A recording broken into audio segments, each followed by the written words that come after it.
Hello, everybody. Thank you so much for joining us. We are here, I'm here with Grace Fleming, and we're talking about her birth story. And my name is Laura Minnigerode. I'm a hand-in-hand instructor, and I'm here with Grace. Would you like to introduce yourself? Yeah, hi, I'm Grace Fleming, and I'm also an hand-in-hand parenting instructor. And I'm so happy to be here with Laura and everybody else who's watching. Thanks for joining us. So, in our last segment, we talked a little bit about um, Grace. We talked about your birth, the birth of your son. Yeah. Um, and it was a very connected time. We had a lot of closeness and togetherness. Um, and now I want to ask you a little bit about what it was like soon after, what some of maybe the challenges were that you experienced after your birth, your son's birth. Okay. Well, I guess the first challenge is you go home. Mm-hmm. You go home and nobody's making these amazing meals for you. And I was lucky enough that what in the first 7 days that I was at the midwife's house slash clinic, my breast became engorged, and I thought, oh, it's going to be fine. It's going to be fine. But the midwife finally convinced me that there's this expert, and she's very helpful. And I said, okay. And she massaged my breast, which is a very strange experience, and the milk started flowing. But I'm trying to imagine if I were in the States and I had gone home the day after I gave birth and my breasts were engorged. I wouldn't know what to do. It would be really stressful if I had to get on the phone and somebody was putting me on hold. And, people, because I was physically there at the clinic slash house, people can see that I was in pain, and you know I didn't have to hardly do anything, and the midwife called the expert and she came and helped. And I thought that was all gone as soon as I came home, right?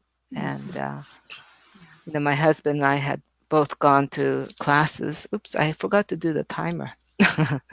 um, but not information is not the same as having people you feel connected with. Mm-hmm. I mean that seems obvious, right? But those of us who feel like we're intelligent people and we use information well, it didn't hit us till we actually got home. Yeah, Yeah. yeah. That you've never done this before. And it's a really big thing. Mm-hmm. Yeah.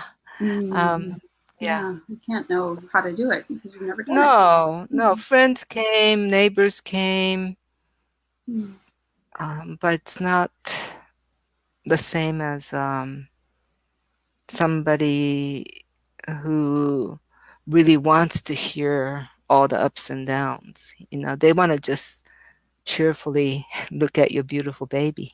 Yeah. Yeah. I had a good friend who came to babysit, but the hours that she came, my baby was asleep and I was Mm. sleeping. And she had nothing to do. Mm. Like, Mm. that is not support, that's Yeah. not support.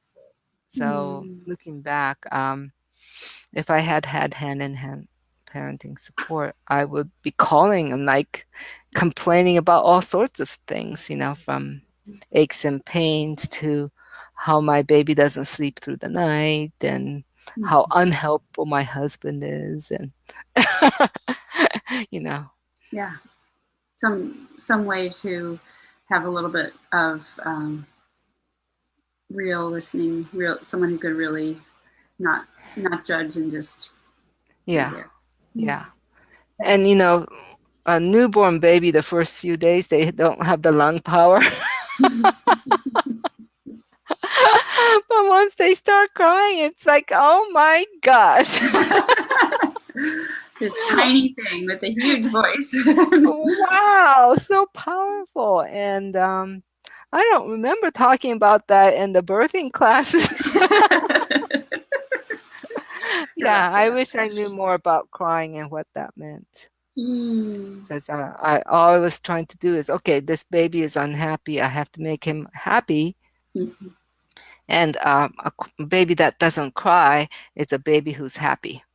Mhm. You know that Mm. um, how most people in our society think about crying babies. Yeah. And about parenting is being your role is to Right, soothe and right. You're not doing it right yes, if there your must be baby's crying. right. There must be a yeah, something's not working. Right. Mhm. I'm not doing the right, a good job. Mm. Yeah. Yeah, and there's no way as a new parent to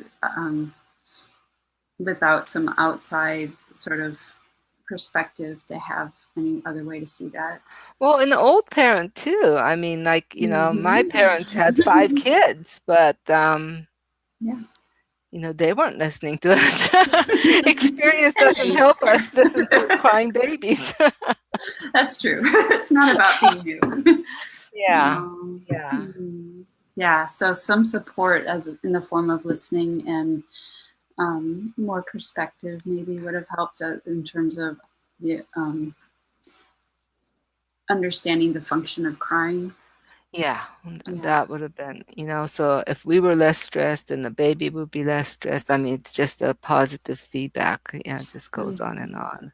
I mean, we Yeah. had a lot of sweet times, playful times, but Mhm. um, it would have been really good for not just our son, but for our marriage. Yeah. Yes. Hmm. Yeah, yeah. Those tools work in so many aspects of our relationships as Hmm. humans. Mm. Yeah, Yeah. And yeah. so It would have it's been nice if I didn't always have to plaster on a smile when yes. people came. Right. You know, The visitors. Yeah. Mm. I would have loved them like, oh, Laura! Hmm. Yeah. Yeah. Hmm. Ah. Such an interesting way, looking back. So many. It's seeing it through a different lens of the tools that we have now. Mhm, It lends kind of a whole different perspective on it. mhm. I have that Yeah. experience too. You think about those days, those like sleepless days when Yeah. just Yeah. getting to When the your end. sanity is on a touch and go basis. Exactly. I mean, we can laugh about it now, but yeah. Yeah, that's on it. Like maybe I'm saying maybe. Yeah. Hmm. Yeah. Wow. So that was about 10 minutes, and I'm glad people are listening in. Thank you so much for Yeah. talking about it, and it's such a pleasure. So look forward to talking a little bit more next week at this Yeah. time. Yeah. Great. Thank you so much. Thank you. Bye. Bye. Oh, there's a comment.